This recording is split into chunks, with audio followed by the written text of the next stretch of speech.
Hi friends, tunes of ലൈഫിലേക്ക് സ്നേഹസ്വാഗതം. അപ്പോൾ ഞാനിന്ന് മറ്റൊരു ടീച്ചിങ് എക്സ്പീരിയൻസ് ഷെയർ ചെയ്യാനാണ് വന്നത്. അപ്പോൾ ഞാൻ മുമ്പ് പറഞ്ഞല്ലോ, ഞാൻ നോർത്ത് ഇന്ത്യൻ സ്കൂളിൽ പഠിപ്പിച്ച കാലം. അപ്പോൾ ആ സ്കൂളിൽ വെച്ചുണ്ടായ ഒരു അനുഭവമാണ് ഇവിടെ ഷെയർ ചെയ്യുന്നത്. അപ്പോൾ ഞങ്ങളെ കൂടെ പഠിപ്പിക്കുന്ന ഒരു ടീച്ചർ, മലയാളി ടീച്ചറിൻ്റെ മകനും ആ സ്കൂളിൽ തന്നെയാണ് പഠിക്കുന്നത്. എൻ്റെ മോനും അതേ സ്കൂളിൽ തന്നെയാണ് പഠിക്കുന്നത്. അപ്പോൾ ക്രിസ്മസ് എക്സാമിൻ്റെ ആൻസർ ഷീറ്റിൽ ഞാൻ ഈ പറയുന്ന ടീച്ചറിൻ്റെ മോന് വെറും 2 മാർക്സ് കുറവാണ്. ഔട്ട് ഓഫിൽ, അതായത് ഔട്ട് ഓഫ് 100-ൽ 98 മാർക്സേ ഉള്ളൂ, 2 മാർക്സ് ഇല്ല. അപ്പോൾ എല്ലാവരും ക്ലാസ്സൊക്കെ കഴിഞ്ഞു. അവസാനം നമ്മൾ ടീച്ചേഴ്സിന് പിന്നെ 1 മണിക്കൂർ കൂടെ ഇരിക്കണമല്ലോ ചെക്കിങ്ങിനും കാര്യങ്ങൾക്കുമായിട്ട് സ്കൂളിൽ. കഴിഞ്ഞു സ്കൂൾ ഡിസ്പേഴ്സ് ആയ ഉടനെ ടീച്ചേഴ്സിന് പോകാൻ പറ്റില്ല. അവിടെ വീണ്ടും നമ്മളൊരു മിനിമം 1 അവർ നമ്മളിരിക്കണം. നമ്മൾ അന്നത്തെ ചെക്കിങ്, പിന്നെ അന്ന് പഠിപ്പിച്ചതിൻ്റെ റിപ്പോർട്ടൊക്കെ സ്കൂളിൽ കൊടുത്ത് പിറ്റേ ദിവസം നമുക്ക് നോട്ടീസ് ബോർഡ് എഴുതാനുണ്ടാവും, ടോപ്പിക്സ് എഴുതണം നോട്ടീസ് ബോർഡിൽ. അങ്ങനെ ഒരു കോൺസെപ്റ്റ് ഉണ്ട് കേട്ടോ. അപ്പോൾ അത് ഞാൻ മറ്റൊരു ബ്ലോഗിൽ പറയാം അതെന്താണെന്നുള്ളത്. അപ്പോൾ ഇതിൽ ഈ കുട്ടി, അപ്പോൾ ഞാൻ നോക്കിയപ്പോൾ സ്റ്റെപ്പിൻ്റെ അവിടെ ഇരുന്ന് കരഞ്ഞുകൊണ്ടിരിക്കുകയാണ്. അപ്പോൾ ഞാൻ 2-3 ടീച്ചേഴ്സ് വന്നു.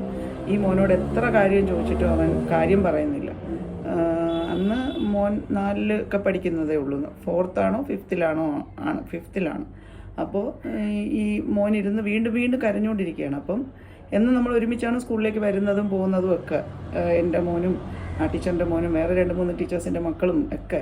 അപ്പോൾ അന്ന് എൻ്റെ മോള് ബേബി സിറ്റിങ്ങിലിരിക്കുകയാണ്. അപ്പോൾ ഞങ്ങൾ ഇവിടുന്ന് പോകുന്ന വഴിക്ക് ഈ ടീച്ചറിൻ്റെ ഇളയ കുട്ടിയെയും എൻ്റെ മോളെയും ഒക്കെ ബേബി സിറ്റിങ്ങിൽ നിന്ന് പിക്കപ്പ് ചെയ്തിട്ടാണ് മോനെയൊക്കെ കൊണ്ട് നമ്മൾ വീട്ടിലേക്ക് മടങ്ങുന്നത്. അത് ഒരു കാലഘട്ടമാണ്. അതിനെക്കുറിച്ചൊക്കെ ഞാൻ വീണ്ടും വരുന്ന ബ്ലോഗുകളിൽ പറയാം, എങ്ങനെയൊക്കെയാണ് നമ്മൾ ഈ ടീച്ചിങ് ലൈഫിൽ സ്ട്രഗിൾ ചെയ്തിട്ട് മുന്നോട്ട് പോയതെന്നുള്ളത്.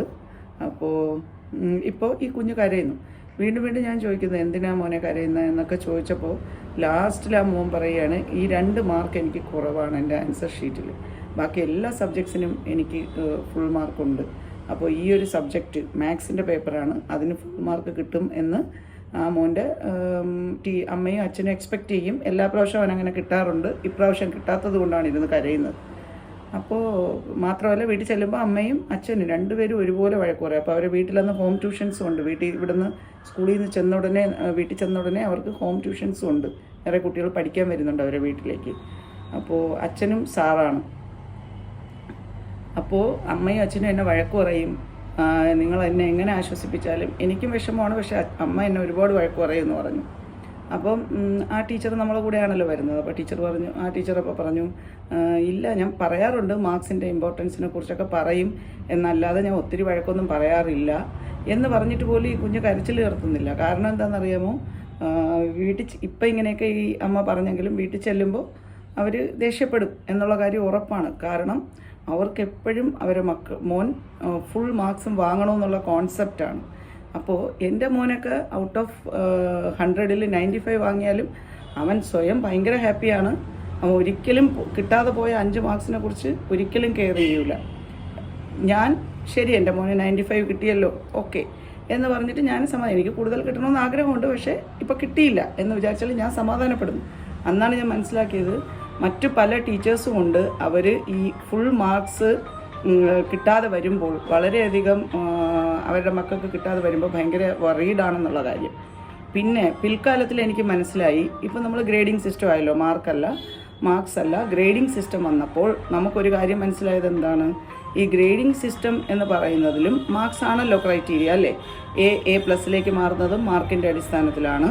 അതുപോലെ B+ലേക്ക് മാറുന്നതും C+ലേക്ക് മാറുന്നതും ഒക്കെ ഗ്രേഡിൻ്റെ അടിസ്ഥാനത്തിലാണ്. അപ്പോൾ മാർക്സ് വളരെ ഇമ്പോർട്ടൻ്റ് ആയിട്ടുള്ള ഒരു ഘടകമാണ്. Even half marks is also important. Even 1 marks and 2 marks are also important എന്നുള്ള കാര്യം ഞാൻ മനസ്സിലാക്കിയത് അന്നാണ്. കാരണം ഓരോ മാർക്കിനും അതിൻ്റേതായ, നമ്മൾ ഈ വേണ്ടാന്ന് വെക്കുന്നില്ലേ മാർക്സ്, അത് വളരെ ഇമ്പോർട്ടൻ്റ് ആണ് ഒരു കുട്ടിയുടെ ജീവിതത്തിലെന്ന് എനിക്ക് മനസ്സിലായി. പക്ഷെ അതിനുവേണ്ടി നമ്മൾ കുഞ്ഞുങ്ങളെ പ്രഷറൈസ് ചെയ്യാൻ പാടില്ല, കുഞ്ഞുങ്ങൾക്ക് ഓവറായിട്ട് ടെൻഷൻ കൊടുക്കാൻ പാടില്ല എന്നൊക്കെ ഉള്ളത് നിലനിൽക്കെ തന്നെ മാർക്സ് എന്ന് പറയുന്നത് ഒരു ഇമ്പോർട്ടൻറ്റ് ഘടകമാണല്ലേ. അപ്പോൾ എൻ്റെ മോനൊക്കെ കിട്ടാതെ പോയ ആ ഓരോ മാർക്സിനെ കുറിച്ച് ഞാൻ വല്ലപ്പോഴും ഒക്കെ ആലോചിക്കാറുണ്ട്. കാരണം അന്ന് ഞാൻ ഒരുപക്ഷെ കുറച്ചുകൂടെ ഒരു കെയർ പോലെ, അല്ലെങ്കിൽ കെയർ വേണ്ട, അല്ല എൻ്റെ മോന് കിട്ടിയ 95 മതി എന്നും പറഞ്ഞുകൊണ്ടിരിക്കാതെ കുറച്ചുകൂടെ ഒന്ന് സ്നേഹപരമായി തന്നെ പറഞ്ഞിരുന്നെങ്കിൽ അവൻ വീണ്ടും 2-3 മാർക്സ് കൂടെ വാങ്ങാൻ കേപ്പബിളായി വരുമായിരുന്നു. അപ്പോൾ ഇതിനി ആർക്കെങ്കിലും ഒരു യൂസ്ഫുൾ ആകുന്നെങ്കിൽ ആകട്ടെ. അപ്പോൾ ആ 1 മാർക്കിന് വേണ്ടി പോലും കെയർ ചെയ്യുന്ന പാരൻസും അതുപോലെ തന്നെ കുഞ്ഞുങ്ങളും നമുക്കിടയിലുണ്ട്. ആ 1 മാർക്ക് കിട്ടാത്തതിനെ പറ്റി വിഷമിക്കുന്നവരും നമ്മുടെ ഇടയിലുണ്ട്. ശരി, കിട്ടിയതിരിക്കട്ടെ എന്ന് വിചാരിക്കുന്നവരും ഉണ്ട്. അപ്പോൾ ഈ മാർക്സിൻ്റെ പേരിൽ ഒരിക്കലും നമ്മൾ കുഞ്ഞുങ്ങളെ ഓവർ ടെൻഷനോ അല്ലെങ്കിൽ അവരെ ഫിസിക്കലായിട്ട് ടോർച്ചർ ചെയ്യാനോ ഒന്നും പാടില്ല. അതല്ല ഞാൻ പറഞ്ഞതിൻ്റെ അർത്ഥം. എക്സാം എഴുതുമ്പോൾ ഓരോ മാർക്സും വളരെ വിലപ്പെട്ടതാണെന്ന് ഓരോ പാരൻറ്റും ഓരോ കുഞ്ഞുങ്ങളും അറിഞ്ഞിരിക്കുന്നത് നല്ല കാര്യമാണ് എന്ന് മാത്രമാണ് ഞാനിവിടെ പറയാൻ ആഗ്രഹിച്ചത്. അപ്പോൾ ഇതാർക്കെങ്കിലും ഒരു യൂസ്ഫുൾ ആകുന്നെങ്കിൽ ആകട്ടെ എന്ന് വിചാരിച്ചാണ് ഈ പറയുന്നത് കേട്ടോ.